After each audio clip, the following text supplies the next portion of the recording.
आपके विधानसभा के लोग लिख रहे हैं कि मुद्दा तो रविंद्र भाटी ने भी उठाया था, जो स्थानीय विधायक है वहाँ।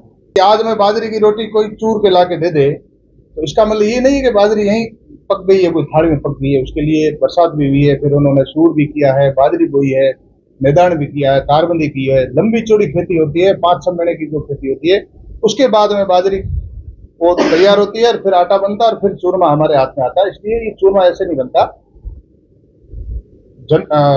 सीमा जन कल्याण समिति के अथक प्रयासों और बीजेपी की सरकार के कारण ये हुआ है।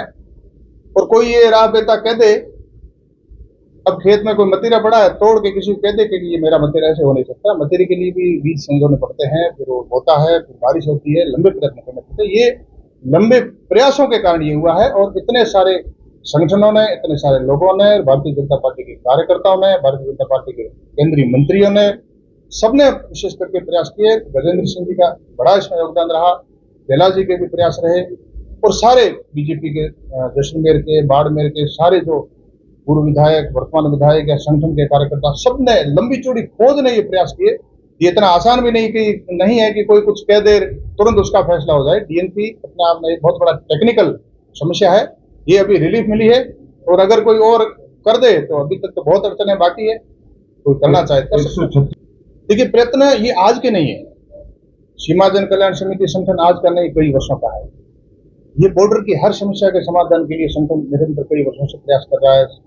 प्रचारक दिए हुए, संघ ने भी प्रयास किए, लगातार ये प्रयास हो रहे हैं। मानवेंद्र सिंह जब विधायक और सांसद थे तब उन्होंने प्रयास किए, कैलाश जी जब विधायक थे तब भी प्रयास किए, केंद्र में राज्य मंत्री थे तब भी प्रयास किए, स्वरूप सिंह जी वकील साहब ने कोर्ट में प्रयास किए। ऐसा कोई नेता नहीं है जिसने अपने कार्यकाल में, या ऐसा कोई बीजेपी का कार्यकर्ता नहीं है जिसने संगठन में रहते हुए प्रयास नहीं किए। मैंने स्वयं ने दिल्ली जाकर के अनेक बार मैं नेताओं से मिला, जयपुर में भी हम मिले, कई जगह मिले। लेकिन ये एक लंबी फहरिस्त है, लंबे प्रयत्नों के कारण ये काम हुआ है। 2016-17 की ये रोड थी और अभी 2024 चल रहा है, तो लागतें भी बढ़नी है। पहले तो पूरी रोड ही बाधित हो गई थी। हम बजट की बात कर रहे हैं, बजट तो समय के साथ में सारी कीमतें बढ़ती है, परंतु रोड ही बाधित थी। उसकी एनओसी मिलना हम सबके लिए बड़ी खुशी का विषय। ये बड़ी तो आप बॉर्डर के इलाकों में रहे हैं, डीएनपी क्षेत्र का भी आपने कई बार जायजा लिया है, तो वहाँ हालात किस तरह के वहाँ के लोगों के? देखिए, टावर नहीं होने के कारण कनेक्टिविटी नहीं, कहीं कोई व्यक्ति बात नहीं कर सकता। बाहर कोई धंधे के लिए गया दूसरे राज्य में, बात नहीं हो सकती। दूसरे राज्यों में रिश्तेदारी तो बात नहीं हो सकती। पढ़ने के लिए विद्यार्थी बाहर है तो उनसे बात नहीं हो सकती। सड़क से लोग वंचित है, बिजली कनेक्शन ले नहीं सकते। बहुत सारी मूलभूत सुविधाएं जिसको हम कह सकते हैं, जमीन ना हम खरीद सकते हैं, ना हम बेच सकते हैं। मूलभूत सुविधाएं अगर उसका हम लाभ नहीं उठा सकते हैं तो हर व्यक्ति ये समझता है कि तो मेरा यहाँ रहना बेकार है। इसलिए अपने आप में एक बहुत बड़ा, हम कह सकते हैं, बड़ा संकट है वहाँ के लोगों के लिए। यह अपने आप में राहत मिलना हमारे लिए बड़ी उपलब्धि है। तो सीधा श्रेय सीमा जन कल्याण समिति और भारतीय जनता पार्टी के नेता और उनके केंद्रीय मंत्रियों को ही जाता है। ये आपको अवगत। सर, ये केंद्र का एक प्रोजेक्ट है और केंद्र में पिछले 11 साल से आपकी सरकार रही है, इतना लंबा समय कैसे?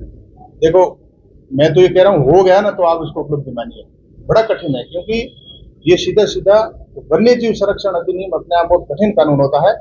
ये राहत जो दी है हमारे लिए बड़ी उपलब्धि। मुझे पता है, कई बार मैं प्रत्यक्ष रहा हूँ, केंद्रीय मंत्रियों के समक्ष उन सचिवों का कहना है, सेक्रेटरियों का कहना है कि कानून में जो लाइनें लिखी हुई है तो उसमें हम कुछ कर ही नहीं सकते, क्योंकि एक जीव को, अब जैसे कई पुल बनेंगे, अब जो ये लंबी चौड़ी सड़क 136 किलोमीटर बनेगी, कई सारे पुल बनेंगे, तो उसमें ये भी सोचा गया है।